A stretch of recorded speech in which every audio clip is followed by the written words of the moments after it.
Qala rabbi ishrah li sadri wa yassir li amri wahlul 'uqdatam min lisani yafqahu qawli waj'al li waziran min ahli Allahumma taqabbal minna innaka antas samiul alim wa tub alaina innaka antat tawwabur rahim.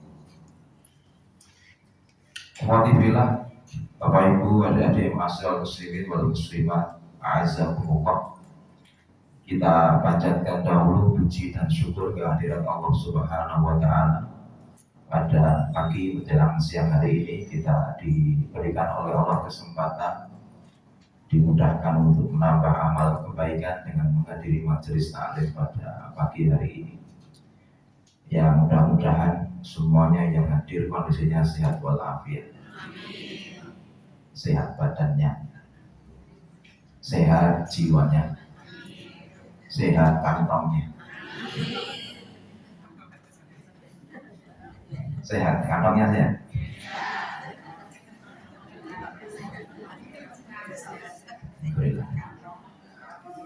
Ibnu Qayyim al-Jauziyah menyebutkan la tahmilu hammud dunya wa innahu lillahi ta'ala.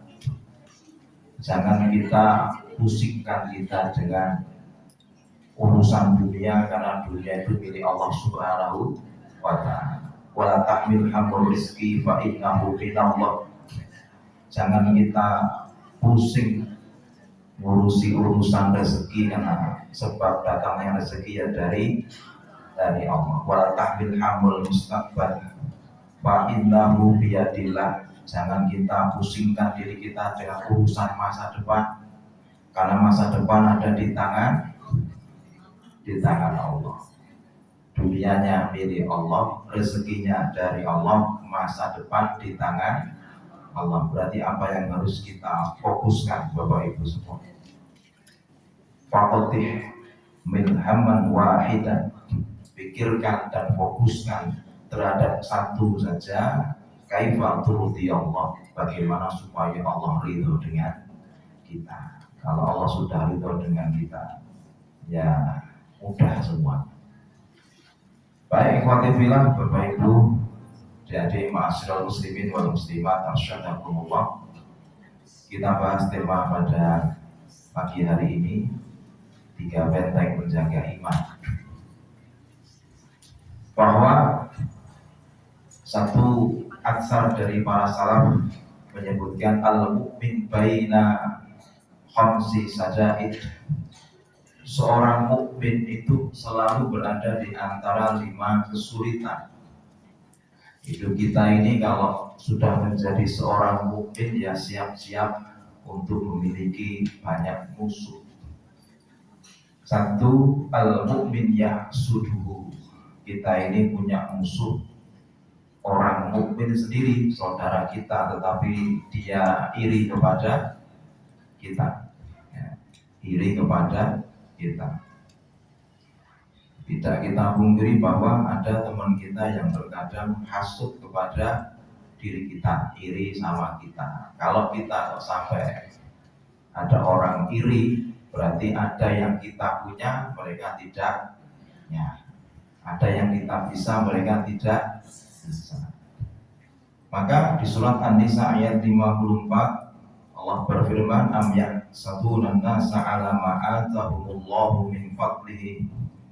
Ataukah mereka dengki kepada manusia karena karunia yang Allah berikan kepada mereka. Berkaitan karena perbedaan pemberian karunia dari Allah, sehingga orang terkadang meskipun sudah beriman masih iri dengan saudara seimannya. Ada orang yang iri dengan teman majelisnya, ada orang yang iri dengan teman sekampungnya, teman sekantornya, atau mungkin di dalam keluarga besarnya sendiri.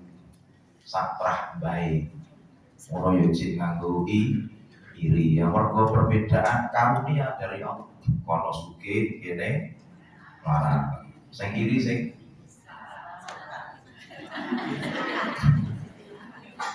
sing pundi? Arek sugih iri karo sing larang, iri apa nek kira-kira? Aku kok iri karo wong larat, kira-kira enak ora gitu. Sulit. Biasanya yang miskin iri dengan yang kaya. Ya namanya juga satu kelah itu satu nasab neng beda nasib. Satu nasab neng beda. Yang kedua, al munafik yang begitu musuh kita kalau kita ini orang beriman.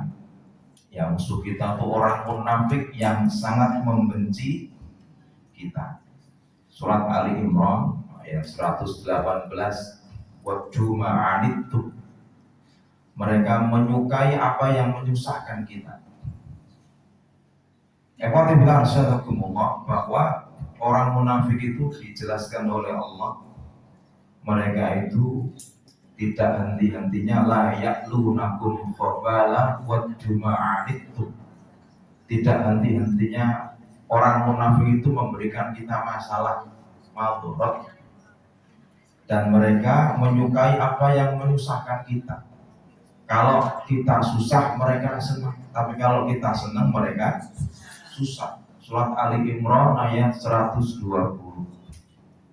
In tamsaskum hasanatun tasubhum wa in tusibkum sayyi'atun yafrahu biha. Ini karakternya orang munafik. Jika kalian memperoleh kebaikan mereka sedih, tapi kalau kita ditimpa musibah mereka senang. Nah, tipenya orang munafik begitu ya. Qad badatil baghdha min afwahihim wa ma tukhfis suduruhum akbar. Kita kembali ke surat Ali Imran 118 tadi ya. Sungguh telah nyata kebencian dari mulut mereka, dan apa yang di hati mereka bencinya lebih besar dari apa yang mereka tampakkan. Orang munafik itu hatinya itu lebih rusak daripada dohirnya, lebih menyimpan kebencian daripada apa yang mereka tampakkan. Di zaman Nabi kan begitu, senang kalau Nabi susah, senang. Ya, kalau Nabi susah, senang. Nabi sempat dibuat susah sebulan karena istrinya dituduh selingkuh. Jadi kan bayangin Nabi bojone dituduh selingkuh, ora kebangetan. Kayak bojone ustaz mungkin ya jadi dongake lah ya. Mungkin iki iso nek bojone Nabi kok terus selingkuh. Ya kan? Kira-kira nek bojo jenengan yo selingkuh berapa? Ora pate anjing kita iso. Ya. Sehingga itu sebulan. Apa ibrohnya menandakan bahwa Nabi itu ya manusia biasa, tidak tahu sesuatu yang gaib. Ya, wa ma yantiqu 'anil hawa in huwa illa wahyu yuha. Nabi itu terkadang mengetahui sesuatu yang samar kalau dapat wahyu. Baru turun surat An-Nur ayat 11 sampai 26. Itu yang membantah tuduhan Nabi istrinya selingkuh. Dengan siapa selingkuhnya dituduhnya? Dengan Sofwan. Di perang apa? Perang ya aku lali.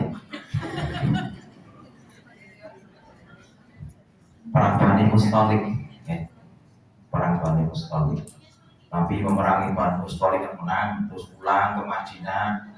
Aisyah itu dinaikkan sekeduk atau tenda. Cuma karena Aisyah itu perempuan yang ora lemu banget, ora gendut, seksi. Akhirnya kayak sama Rano cilik awalnya. Jadi enek opora di tenda itu yang angkat tidak bisa merasakan. Karena Aisyah kalungnya hilang, dia turun dari tenda mencari kalung. Karena pasukan berangkat ya diangkat, perasaannya sudah di dalam, terus tinggalan. Aisyah ini seksi. Kalau jenengan ini kita akhirnya ditumpaki tenda ora mungkin carry. Bobotnya 90. Makmur gitu. Nah, tapi kalau Nabi sholat, orang munafik berusaha untuk seperti orang yang terbaik. Kalau sholat di belakang imam, seperti wakilnya. Kalau Nabi keluar dari masjid ditatakan sabdanya seperti orang yang paling peduli dengan Nabi. Tapi kalau di luar nah ada Nabi, mereka menghina Nabi. Wong sing paling penakut nek perang siapa? Muhammad. Digonyeknya. Siapa yang makannya banyak? Muhammad. Kurang ajar. Itu kalau jauh dari Nabi. Kalau dekat Nabi baik ya. Cuma bedanya di zaman kita ini dengan zaman dulu beda. Di zaman dulu orang munafik ada on, ada off. Zaman sekarang on terus. Itu saya munafik. Naik masjid tetapi benci sama kaum muslimin, orang Islam tapi benci syariat Islam. Itu musuh kita. Ya. Fatih bilang sehingga di zaman sekarang orang nuduh Nabi pedofil kurang ajar. Di zaman dulu kan tidak ada yang pernah nuduh Nabi itu seperti itu. Di zaman sekarang saja orang munafik. Maknanya apa? Ketika Nabi menikahi Aisyah yang masih terlihat sangat muda itu zaman dulu tidak dimasalahkan. Zaman sekarang itu masalah. Seandainya zaman dulu itu bermasalah, pasti sudah dimasalahkan. Mudah-mudahan. Liar-liar yang lagi aja kan. Arab dulu Dongose Bismika Allahu Akbar. Bismika Innalillahi wa inna ilaihi. Yang ketiga al-kafir yuqatiluhu, orang kafir yang programnya memang memerangi kita. Orang kafir itu punya programnya apa? Memerangi umat Islam. Wala yazaluna yuqatilunakum hatta yaruddukum an dinikum in istata'u, kata Allah surat Al-Baqarah ayat 217. Mereka akan terus memerangi kalian umat Islam hingga mereka dapat mengembalikan kalian dari agama kalian kalau mereka mampu. Toh nyatanya tidak akan mampu, tetapi mereka terus memerangi kalian. Programnya orang munafik itu memerangi umat Islam ya. Lanjut di surat Al-Anfal ayat 30. Programnya apa? Wa id yamkuru bika alladziina kafaru liyusbituka aw yaqtuluka aw yukhrijuka. Dan ingatlah ketika orang-orang kafir Quraisy dulu selalu memikirkan, berarti memang pekerjaannya mikir pagi, siang, sore, malam. Ngapain? Nangkepi orang Islam, memenjarakan umat Islam, menyiksa umat Islam dan membunuh umat Islam atau mengusir umat Islam. Itu program mereka. Seandainya mereka ini kuat, seperti itu jadinya.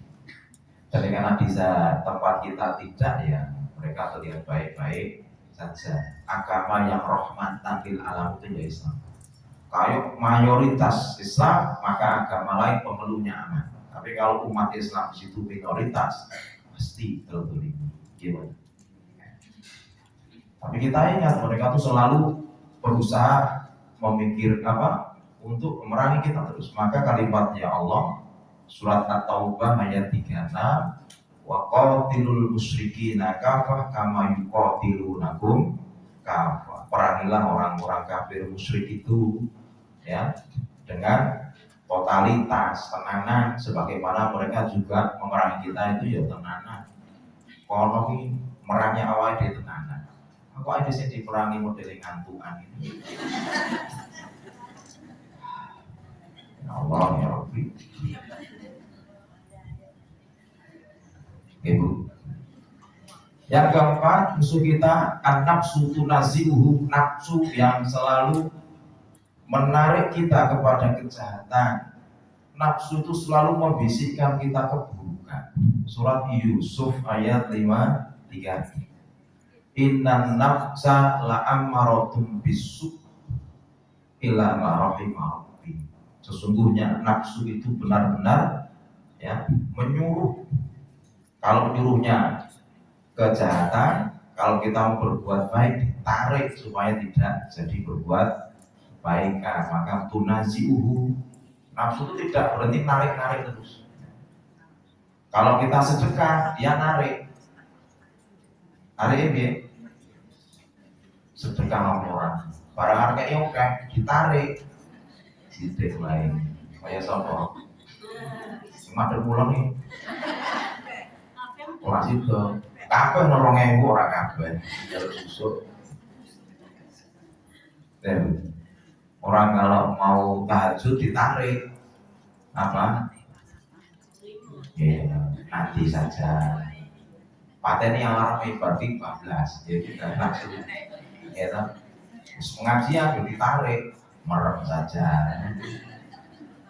Belum jajan dulu ya Allah. Kalau mau pengajian yo istirahat dulu. Jadi ini pengajian ini on menurut. Akhirnya pulang pada tak skrip. Ini sih nyeramai mau ngantuk ya apa? Ya, bayangin nyeramai mau liur. Kalau ditutup lah mau ngambil biaya kode ya Pak ya.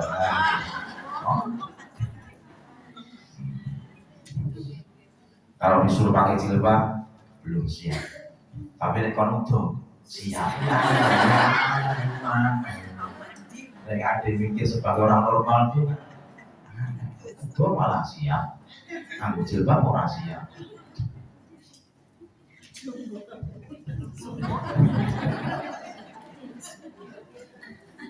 Yang kelima, setan, asyaiton.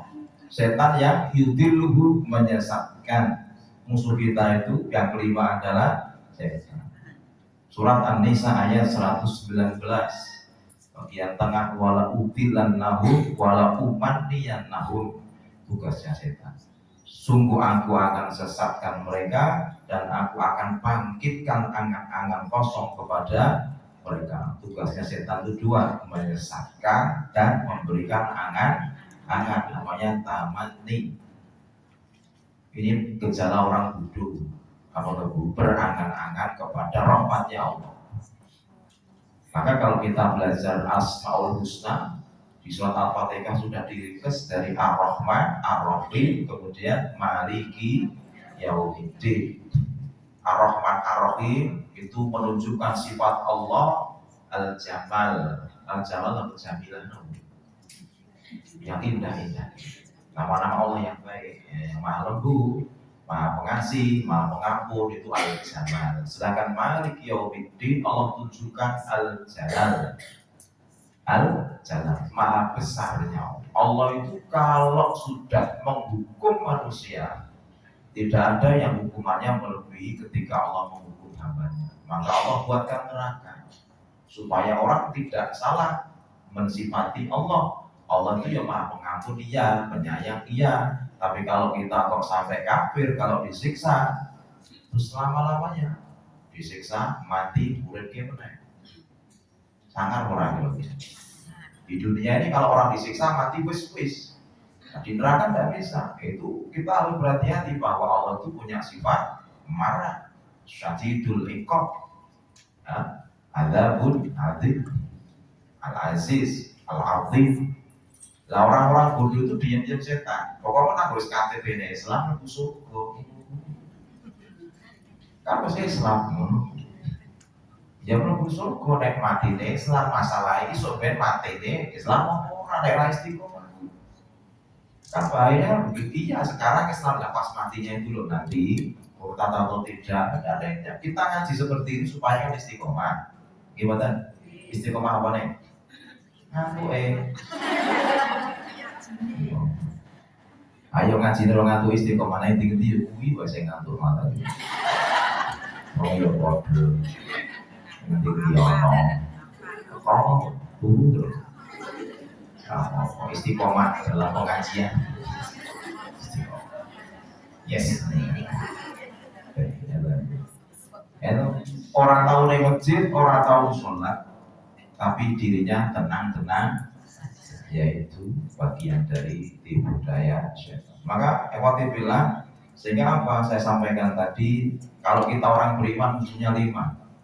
orang beriman sendiri teman kita tapi iri dengan kita, orang munafik yang benci kepada kita, orang kafir yang selalu memerangi kita. Contoh jadinya ya di Palestina itu, bagaimana mereka kalau punya kekuatan di seperti itu.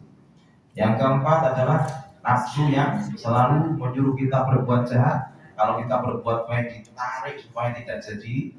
Yang kelima adalah setan. Coba kita bayangkan, satu saja musuh kita. Kita bayangkan musuhan kali setan. Oke, musuhan kali apa? Setan. Masuk mati aku. Mati jajarku baik. Harus no. Nah, kita musuh dengan setan. Ini makhluk tidak terlihat. Jenengan punya musuh yang bisa melihat kita, tapi kita tidak bisa melihat mereka. Kira-kira bisa menang orang. Kemungkinan menangnya kecil dan kecil. Ibu-ibu, bapak-bapak mungkin tinju, jenengan diunggakin yang ring, jenengan disikap, ono ora, kira-kira piye kira-kira? Kira-kira kan paham. Berarti apa resikonya? Kekoplok terus Pak awal ini. Terpukul terus lah, sana bisa melihat kita, mukul ya enak lah, kita mukul dia ya sulit, enggak terlihat musuhan bersama. Ayo benar. Maka karena berat itulah kita bahas bentengnya. Orang terkadang butuh apa toh? Benteng supaya terlindungi dari setan. Disampaikan oleh orang tabi'in namanya Ka'ab al-Akhbar. Ini Yahudi Yaman. Di sejarah kita ada orang Yahudi yang masuk Islam dan menjadi tokoh Islam, sehingga kita itu ya harus bersikap adil. Kalau ada orang Yahudi yang baik dalam konteks memang membela Islam, ya kita sampaikan kebaikannya. Di zaman sejarah kan ada orang-orang Yahudi yang masuk Islam, dan di zaman Nabi ada satu Husain bin Salam. Kemudian namanya diganti Nabi menjadi Abdullah bin Salam Bani Quraisyah Yahudi. Ya. Yang kedua, Mukhairik ini sahabat yang gugur di medan Uhud. Yahudi tapi bela Nabi sampai mati lahir. Yang ketiga, Asid bin Sa'yah ini Bani Quraisyah di perang Khandaq. Kemudian istri Nabi ada yang Yahudi. Nah, Sofyan binti Huyai. Nah, ini Bani Nadir, ya. Putri Nabi ini era sing Yahudi. Neng kenapa? Jadi Islam dan menjadi ibunda umat Islam. Ya. Terkadang Nabi itu menikahi istri itu karena faktor, karena pernikahan itu satu bani, satu apa bu bahasanya? Kampung masuk Islam, berarti kan dakwah sukses lah. Berarti menurut dakwah termasuk karena pernikahan. Oke, bapak-bapak ini misalnya menikahi putri Maluku, misalnya Pak Maluku Selatan, oke Pak, dakwah menurut menikahi putri Afrika misalnya. Ayu no putri yo, putri kepala suku yo berarti ayu. Ya Pak, dalam apa ya?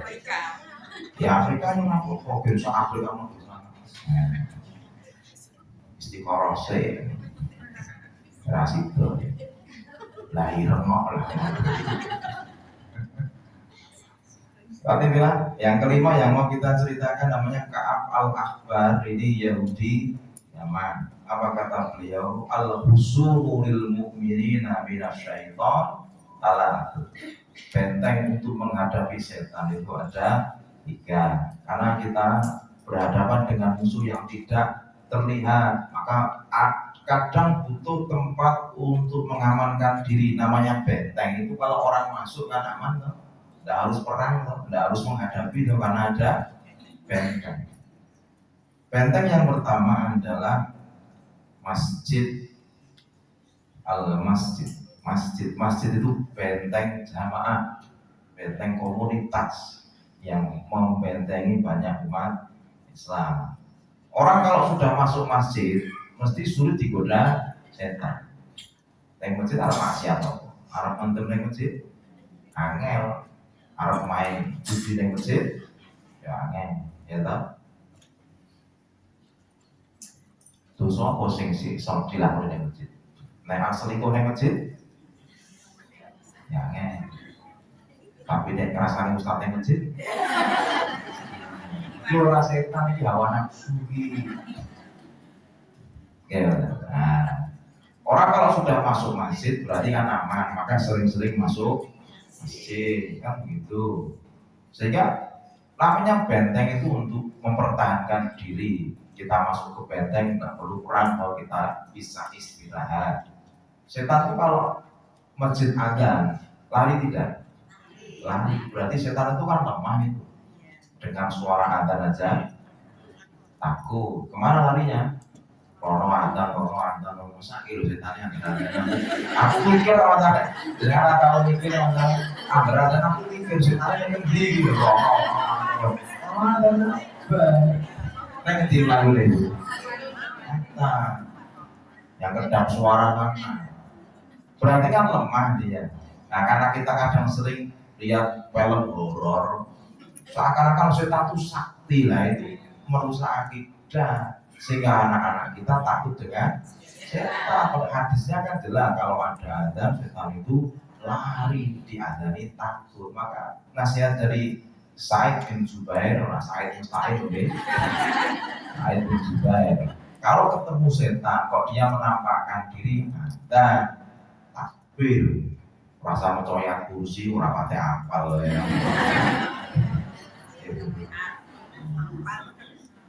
Barang apal tajute kleru sedihnya kalau setan iki kok kleru iki. Iku kurang kuwi setane sinau tajwid ya ora. Ada kalau diazani takbir maksudnya. Setan kok sampai menampakkan diri takbir. Itu ya karo maju, karo mundur. Allahu Akbar. Mundur setan ngerti wedino. Setan itu kalau sudah menampakkan diri berarti sudah menyalahi sunnah. Sunnahnya apa toh? Kamu bisa melihat manusia, manusia tidak bisa melihat kamu. Itu aturannya apa? Kalau dia langgar berarti halal untuk dibunuh. Setan ngantek ngetoi, berarti halal dibunuh, kita tidak salah, tidak dosa. Karena bisa dibunuh ya bisa. Dia makhluk bisa dibunuh. Kalau namanya pindah alam butuh energi, kesel, lelah. Jadi nek setan ngantek ngetoi kita keselan nggak tinggal kok ngomong itu.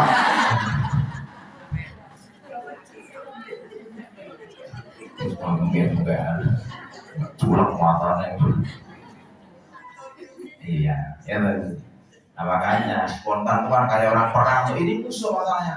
Kalau setan mungkin suara saja mengganggu kita, kanan kiri ada suara keresek jadi setan kadang ya mau pusing jenengannya saking nuduh setan baik itu sakit kan.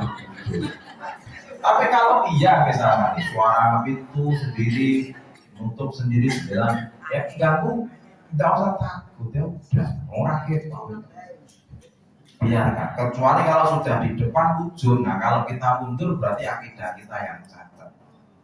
Ini setan ngantek ketok ini ngaruh kok ganggu ya belum no. Ini berarti nantang. Jangan mundur. Orang Islam tidak pernah cari musuh no. Nah kalau dia sudah syarat musuh kok jenengan mundur lah akidah ini belum gimana? Kalau merem no. Makanya waktu bilang kan begitu.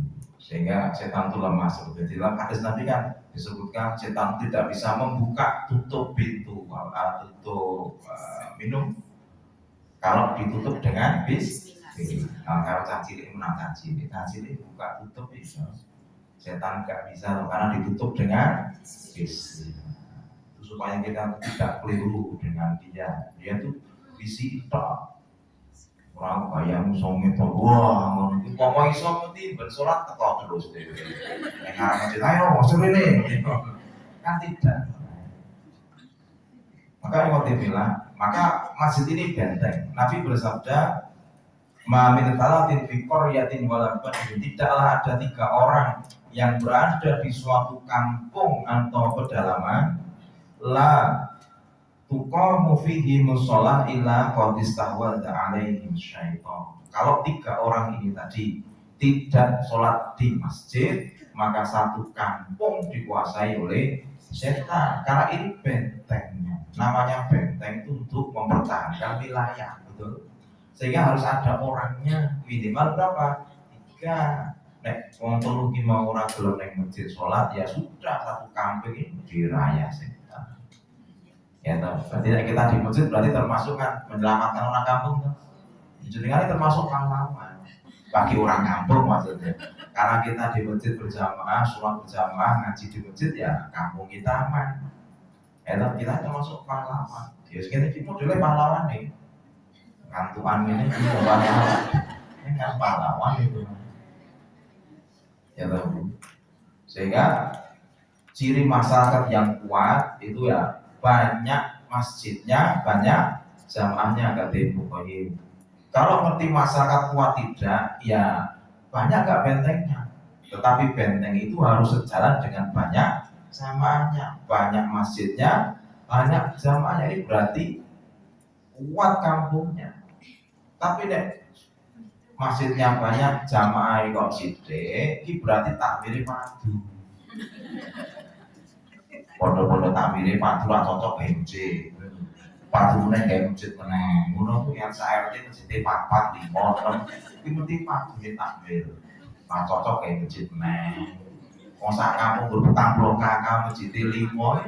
Dum-duman tok kene kono. Sing payu sing endi? Sing akeh mangane. Sarapan masjidnya enak AC-ne, tuh enak kulkase, rame.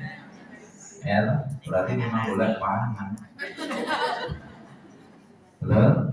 Ya harus seimbang. Bangun masjid itu kesesuaian karena kebutuhan, karena kurang tempat bangun. Tapi kalau tidak, jangan. Semakin kebanyakan posnya, bentengnya, karena orangnya sulit untuk memakmurkan. Ya toh? Jangan banyak-banyak. Lah kayak lah belum diganti lah ya kuwi wis tuwa kadang ya ngono aku wis tuwa tak lho ora wong istiqomah kuwi nak penemu wong istiqomah iki dadi ora istiqomah kuwi ora belum diganti masalahe kata iki udah buat bojoku jadi takmir sepuh yo ganti sing nom sing sesuai karo sama diganti mau makmur masjid yo mau itu buatan kadrah ngene iki takmir tuwek-tuwek pengajian yo ora mangka arek-arek pengajian kudu izin ngono gitu terpaksa jadi problem umat Islam serahkan anak-anak muda itu biar masjidnya biar berkembang ya kan? Yang kedua banyak majelis taklimnya di kampungnya itu ciri kampung yang kuat itu ya karena ada majelis taklim di kampung, di rumah-rumah penduduk. Coba ibu-ibu, bapak-bapak dilihat sejarah Nabi Muhammad SAW itu dulu dakwahnya pertama di mana? Di mana? Jadi boleh kurang lagi. Di mana dulu dakwahnya di mana? Di rumah kan? Di masjid atau di rumah? Di rumah, di depan Ka'bah atau di rumah seseorang? Di rumah sembunyi-sembunyi. Tapi efektif. Di rumahnya siapa? Arqam bin Abi Arqam. Ya karena itu sebagai pelajaran kita, ada orang-orang yang ke masjid itu takut karena menganggap masjid orang pinter-pinter kuwi. Dadi jenengan diudeni wong kampung. Masjid wong pinter. Padahal ngene iki modele. Orang kampung mau ke masjid itu takut, mau pinter-pinter, padahal ya ini 20 tahun ini kok lalu. Tapi mereka takut, ini fakta loh maksudnya. Sehingga ya jangan dikesampingkan, buat taklim di rumahmu. Jadi krok, dengan ini pokoknya ilmu kurang praktek kok. Dengan sawar koyo ustadzah. Ustadzah. Buat pengajian di rumah. Pengerti ibu-ibu kumpulkan omahmu gede nih omahmu kayak roti aja. Semakin banyak pengajian di kampung berarti kampungnya hidup. Nanti kalau ada tablik akbar di masjid, mereka akan ikut. Karena apa? Sudah merasa bagiannya. Urung tahu masjid, kau di masjid, abot. Karena bagi mereka masjid itu berat.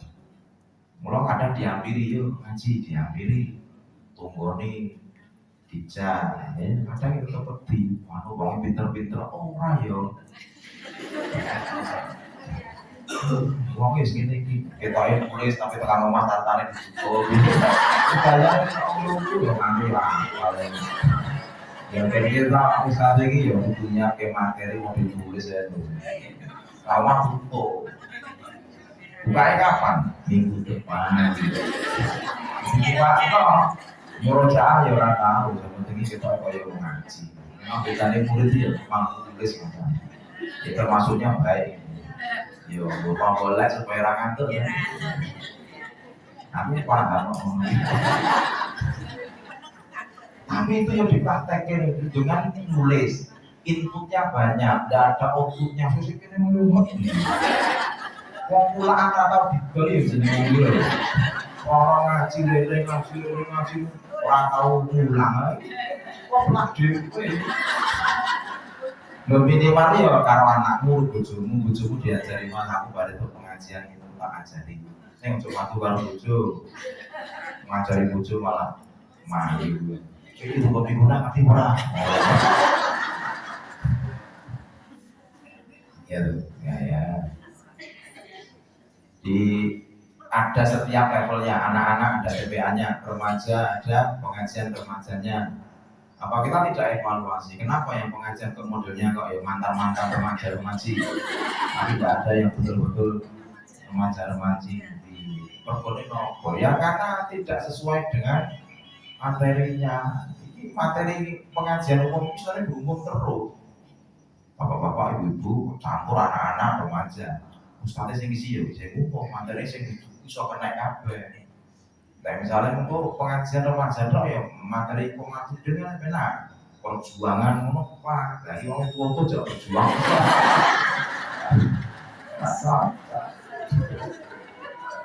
Lah kalau ada pemuda-pemudi ngantek yang masjid ini mutiara betul itu. Gitu rata-rata ya tampung ganggu sing boleh sama mandi itu. Lah kalau pengajian orangnya baru punya anak satu, saya gabungkan dengan ibu-ibu yang sepuh, mungkin agak gaduh. Sing siji jaluk materi tarbiyatul aulad, sing siji jaluk bekal-bekal kematian.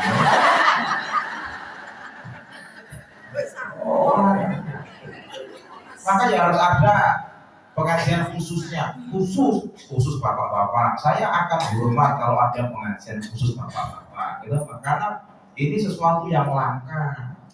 Sulit, nek pengajaran ibu-ibu jenengan iki pengajarane sudono wae. Andane ya. Sudo pengen jenengan kuwi. Kowe sudo bojomu kon ngaji jenengan nek omah kok tunggu warung bojomu sing kerja, sing ngaji. Jenengan ngaji terus bojomu ora ngaji ora setel. Ini mudeng ora iki. Nanti pun sudah boleh menang. Oleh bapak-bapak ada yang belum. Ya betul, harus baik ya. Wow itu sampai maskulin masalah. Bibi, bahaya saja. Ya, nah itulah sekarang dulu orang ngaji, suami tidak ngaji, tidak balance. Mending jenengan tidak usah ngaji, beri waktu biar suami yang ngaji. Jenengan kok kerja genting ngono. Oke ya mak jenengan ini mana gitu. Nanti bahwa ada pengajian, nanti materinya kan beda pak. Karakter laki soleh, berarti khusus bapak-bapak. Nanti strategi sini keluar ngoplokin bapak-bapak. Materinya pas nih, materinya itu lain loh. Di kayak pengajian rumah itu tetap umum terus pengajian. Udah ya mal ekomatudin, jihad, babi yang ngono gitu. Ada pengajian umum, pengajian umum sakit statik, kabeh iki kudu kenal kabeh, mulai kok terlarang. Ya lain, anak-anak ada, remaja ada, nah tempat saya ya begitu, saya pisah. Yang punya baru nikah sampai umur 45, 47 ya. Pengajiannya namanya Umida, umi muda. Yang saya kebuka mata sama mati ini umat. Betul, orang saya yang kampung gua itu kuat, tapi Umida, ibu suku melu Umida, gue ya, aku ya tak ulang dewi kok benar ya. Umida, kalau gue, ibu saya dan saya kumaha, tua so melu ibu suku agak tahu gitu, materi betul. Ya, anak muda wajib khawatir ya, anak muda bekal pernikahan jelas. Ngurung nikah dulu kok bekal mati ya. Kalau pengajarnya lah teko wongnya. Ya, tak cocok materi ini. Sekolah tua kabeh. Cocoknya ning kabeh iki tak kira lagi cocok umure, cocok lo kancane. Ya jadi dibangun kayak kafe, Bu.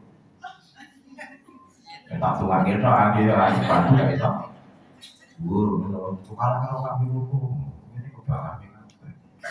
Ya toko ya sing masalah ini ya. Bekal kematian.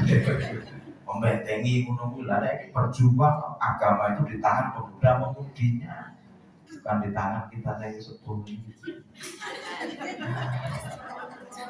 Ya gitu kamu kerawat toh. Yang tua tuh di bedal menunggu. Ya kita harus. Iya penting gitu. Ya. PR kita ya.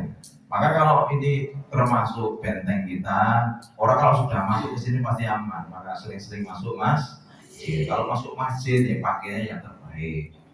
Sudah diingatkan Allah itu surat apa itu? Surat apa? Surat Al-A'raf ayat 31. Ya Bani Adam Budu zinatakum inda kulli masjid. Wahai manusia, pakailah pakaianmu yang terbaik kalau masuk masjid. Jangan pakai sudah yang terbaik ini biru. Umpama langsung jagung ke wani lah ini. Apa mulai Arab ganti? Nah, mau mlebu bentengnya dhewe kok modelnya kok orang terbaik, yang terbaik ya tapi bajunya yang terbaik, ya, jilbabnya yang terbaik. Ibarat panjangkung siap pengajian aku jagung langsung makan. Pengajian itu lisik dandan gue ayu gitu aneh. Ya tadi. Nah, kayak mau dibilang ini yang pertama adalah masjid. Masjid itu benteng kita, membentengi jamaah. Sehingga kadang kita ini ya gimana ya, kadang orang nggak mau ke masjid itu kan aneh, padahal KTP-nya nah, berarti menandakan berarti tugas kita masih panjang itu untuk menyadarkan umat mau ke masjid. Jangan sampai kan kita nanti disebut orang gila. Dulu pernah ada orang gila masuk masjid Bapak Ibu. Ketika masuk masjid ya sahabat kan menertawakan. Biasa ada orang gila ditertawai. Nabi lihat ada apa tuh orang rame-rame. Kalian ketawain apa? Ya Rasul, di masjid ada orang gila. Yang mana tuh? Tapi lihat, oh ini bukan orang gila, ini orang muktala. Orang muktala itu orang yang kena musibah, kehilangan. Kehilangan apa orang gila itu? Jenengan nenek wong kelangan omah, misalnya kobongan, mesake ora. Mesake enek wong kelangan bojo, mesake ora. Yo lihat ya. Kelangan omah mesake ora. Mesake wong kelangan mobil, mesake ora. Mesake enek wong kelangan akal. Akal karo mobil karo larang putih. Kok guyu. Sing edan sapa berarti? Dia itu musibahnya lebih gede daripada orang kehilangan rumahnya, daripada kehilangan mobilnya. Dia kehilangan. Kalau makan Nabi agak tidak suka, jangan diketawain, kasihan. Itu bukan orang gila, itu orang mubtala. Orang yang kena musibah kehilangan akal. Apa kata Nabi? Al-majnun hakul majnun. Mau enggak saya beritahu orang gila yang sebenarnya? Siapa ya Nabi? Orang yang hidupnya tidak pernah ke masjid. Orang yang hidupnya tidak pernah ikut kegiatan masjid, tidak pernah taklim ke masjid, tidak pernah ngaji ke masjid, tapi ketika mati pengennya disolatkan ke masjid, diurus seperti orang yang sering ke masjid. Itu wong edan. Ratau di masjid, bareng mati terus siapa ke? Sholat ini mau ngedani. Kowe bayangke ora tau di masjid, blas bareng mati terus ning ngarepe imam ora kurang ajar. Ya terasa to. Kayak wis dadi padang baik.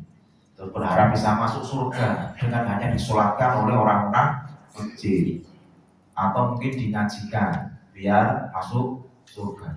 Nah itu memang sukses bisa. Orang tahu sholat disolatin lebih surga, orang tahu ngaji ngajiin lebih surga. Aku ya tak bayi sing sholat.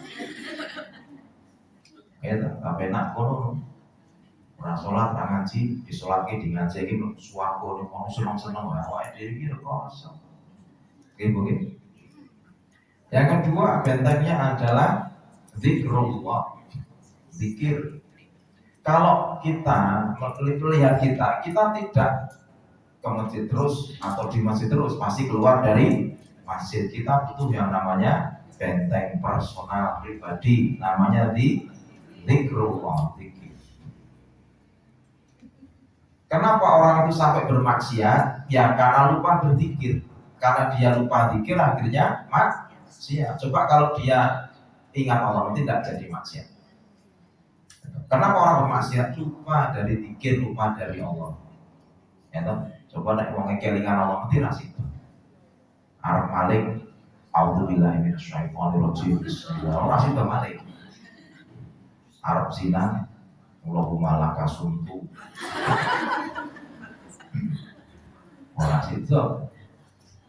Wong arep ngrasani Al-Fatihah sik ora sida. Monggo ibu sebelum dirasani atau tangga monggo diwiwiti kanthi Al-Fatihah. Tidak sida. Kadang lali eling Allah jadi dibacakan. Surat Al-Mujadalah ayat 19. Istahwadha alaihim syaitan wa ansahum dzikrullah. Setan itu menguasai mereka lalu menjadikan mereka lupa dari mengingat Allah. Karena dia dikuasai setan, maka dipalingkan hatinya dari zikir. Ya, kalau ingat Allah orang tidak akan maksiat. Kenapa maksiat? Lupa sama Allah. Ya. Maka Abdullah bin Abbas radhiyallahu anhu menyampaikan asyaitonu jatimun ala qalbi ibni Adam. Setan itu akan selalu mengintai hatinya manusia. Fa idza dzakarallah khanasa, kalau dia ingat Allah setan akan mundur. Wa idza ghafala waswasa, kalau setan itu lupa dari Allah maka dia akan membisikkan kejahatan. Ya. Maka ikhwatillah, zikir ini kan bagian dari kenikmatan sebetulnya. Zikir kita ada macam-macam kan, ada alhamdulillah, ada subhanallah, ada masya Allah, ada astagfirullah, atau mungkin la haula wala quwata illa billah, menyandarkan sesuatunya kepada, minta pertolongan kepada Allah supaya kita ditolong Allah. Kalau subhanallah itu kalimat apa namanya? Tasbih. Kalau alhamdulillah tahmid. Allah akbar takbir. Kalau la haula wala quwata illa billah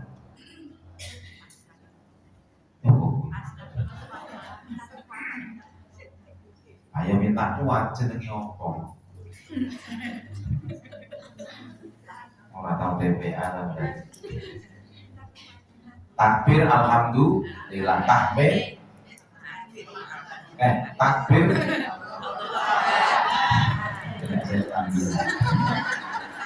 takbir Allah, takbir tasbih kalimat tauhid la haula wala quwata illa billah.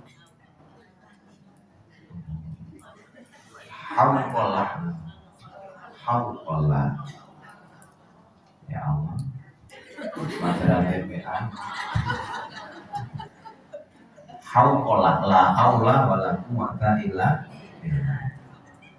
Tidak ada daya dan kekuatan, hanya milik Allah. Zikir itu kan sebuah kenikmatan. Kalau kita bisa zikir hatinya pasti tenang, betul? Jenengan misalnya tiba sing ucap sapa? Allah. ya Allah. Ya toh? Ayo. Arep tabrakan. Ya Allah, artinya tenang. Zikrullah nikmat. Bisa zikir itu sudah nikmat. Sehingga kalau lisan kita sudah terlatih zikir itu membuat diri kita tenang. Sudah dikembalikan kepada pemiliknya. Semua hal-hal yang berkaitan dengan ujian, kecelakaan, ya itu dari Allah.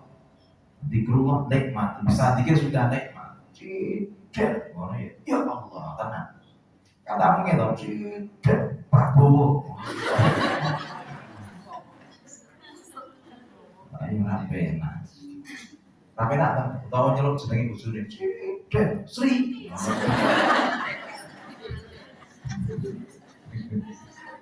Paling penak nyeluk sapa? Allah. Zikrullah nikmatun, bisa zikir sudah nikmat, disyukuri, lisan kita sudah terlatih. Cuma kalau kita semakin tinggi iman, zikirnya diganti. Nek tiba ngene apa? Mati. Ketatan tembok mati tenang. Ya. Ada orang bilang astagfirullah, ganti aja alhamdulillah. Alhamdulillah. Ya kan? 12. Alhamdulillah. Orang jaluk tambah orang, bayangke sing tatap busirai. Nek kabeh lho gitu. Jadi ketabrak. Pokoknya kita tuh lebih banyak syukur itu saja ya lebih baik. Itu tipe alhamdulillah. Sing tipe guru awakku. Orang bojoku barang, orang anakku barang. Wong lebih banyak syukurnya. Jadi perlu dilatih. Ya. Maka perumpamaan orang dikit dan tidak dikit kan seperti Nabi sampaikan seperti apa? Matalul hayyi wal mayyit. Orang seperti orang hidup atau orang mati. Orang yang zikir berarti hidup, orang yang tidak zikir berarti mati. Ada jamaah zikir, jamaah hidup, jamaah atau zikir, jamaah mati. Ustaz zikir ya ustaz hidup, ustaz atau zikir ya ustaz. Ada orang yang berumur. Cuma zikir itu lebih utama dengan mana? Lisan atau hatinya? Yang utama dua-duanya. Atau utamaannya ya dua-duanya bareng, kata Imam Nawawi kan. Cuma kalau memang salah satu harus disuruh milih, yang lebih utama hatinya. Kalau lisannya zikir, kalau hatinya tidak, itu dimurkai Allah. Maka Yahya bin Mu'adz menyebutkan kam mim mustalfirin mamkutin wa sakitin marhumin. Berapa banyak orang yang berzikir tapi dimurkai. Tapi berapa banyak orang yang diam justru dirahmati. Aneh betul. Yang zikir dimurkai, yang diam dirahmati. Kok bisa? Ya bisa. Wa hadzal mustaghfiru wa qalbuhu fajir. Yang sedang zikir ingat Allah itu faktornya karena pelaku maksiat, hatinya masih menikmati maksiat. Yang ucap alhamdulillah tidak hanya orang yang baik, yang tidak baik ucap alhamdulillah. Rentenir nek rezeki ini lancar ini apa? Alhamdulillah rezeki ini.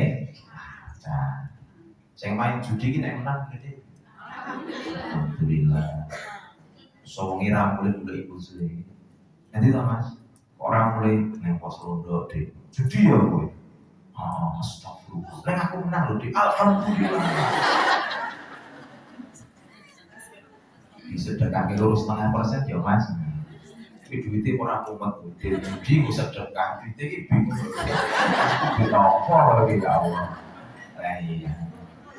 Yang mengucap alhamdulillah ya orang ngomong taat wong maksiat yang mengucap, maka itu dimurkai. Kamu ucapkan kalimat thayyibah tapi hati masih menikmati maksiat. Gimana? Sudi menang alhamdulillah, rentenir diteoke alhamdulillah. Ini mbak NRI sing buri jaya PSK nek kepayun ya alhamdulillah. Ngerti kok kan.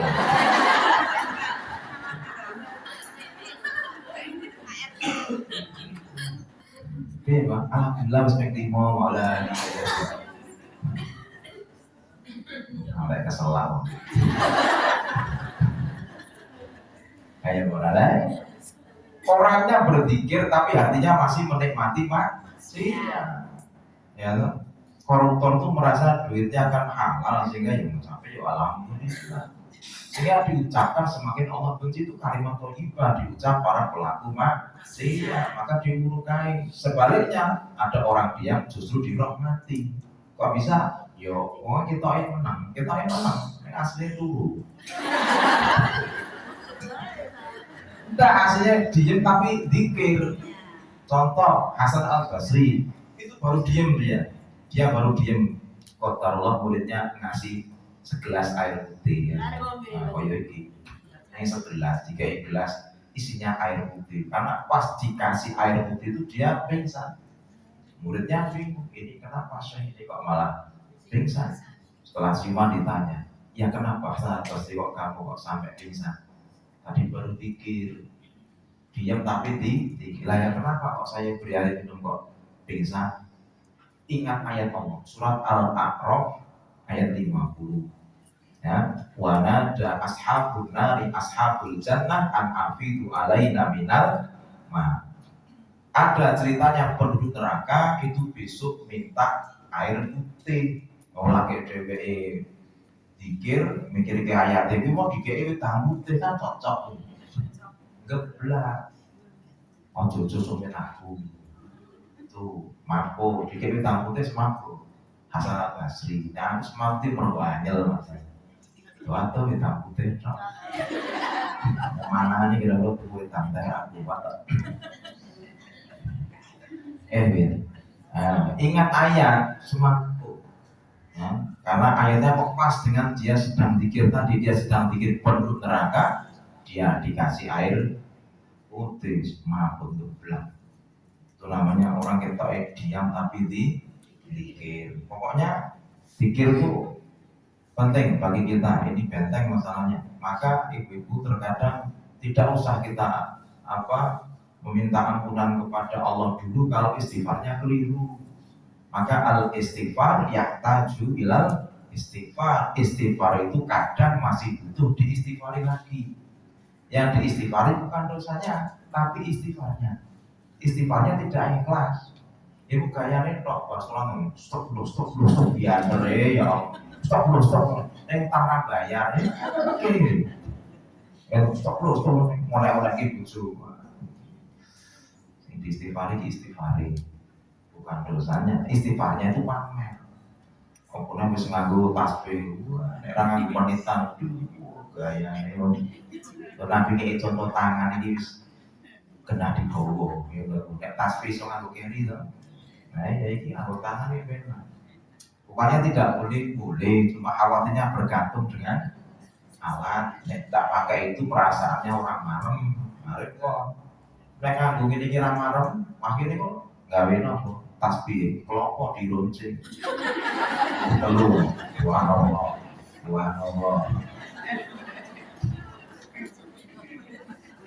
Lah nabi ini contoh gampang ini kena digowo kok ya nganggo penitan barang ngono. Gaya nih untuk nek tangan bayar gaya nih dah sepuluh kalau bosone wani ya saya istighfar ya Allah istighfar saya yang pamer ini itu mau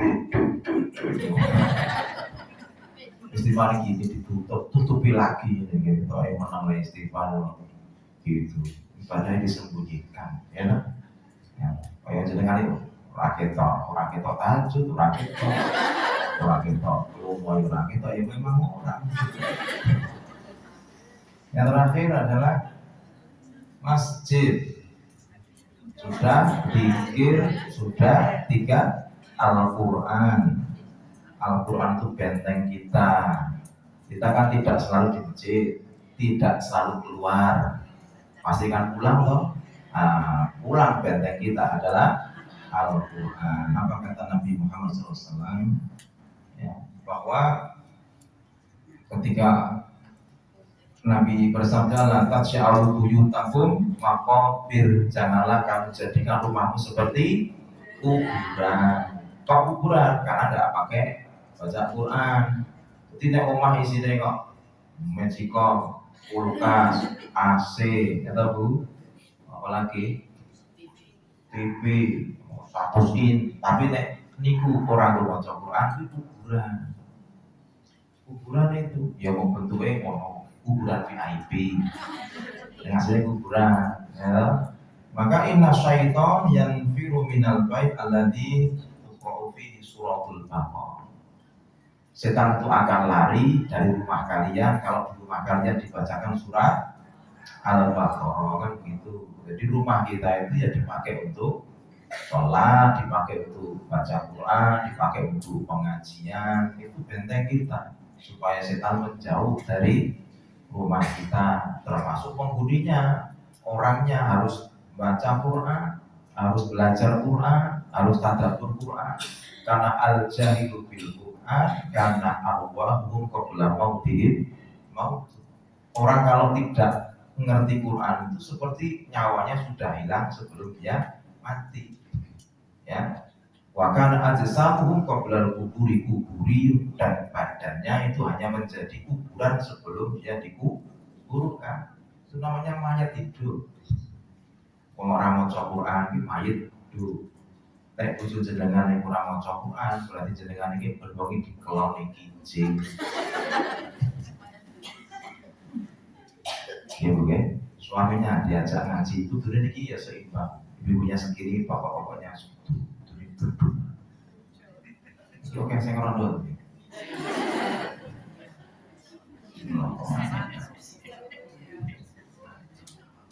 Suaminya diajak ngaji ya gitu ya. Mudah-mudahan bermanfaat. Ini yang disampaikan sudah jam 11 lebih 10. Mohon maaf agak panjang sedikit. Berharap kita semua diselamatkan Allah dari setan. Kita butuh benteng untuk mengistirahatkan dan untuk apa? Penata strategi untuk melawannya kembali. Masjid, zikir dan rumah kita. Mari kita hidupkan dengan Al-Qur'an. Jadi saya cukup sekian. Wa akhiru da'wana alhamdulillah wabillahi taufiq wal hidayah wal hidayah. Assalamualaikum warahmatullahi wabarakatuh. Jazakumullah khairan Ustaz atas tausiahnya pada pagi hari ini. Bapak Ibu, marilah kita tutup kajian kita pada pagi hari ini dengan doa kafaratul majlis bersama-sama. Subhanakallahumma wa bihamdika asyhadu an la ilaha illa anta astaghfiruka wa atubu ilaik. Kami ucapkan terima kasih atas kehadiran Bapak Ibu semuanya. Sampai jumpa di Kamis depan dengan tema yang berbeda. Mohon maaf atas segala kesalahan. Assalamualaikum warahmatullahi wabarakatuh.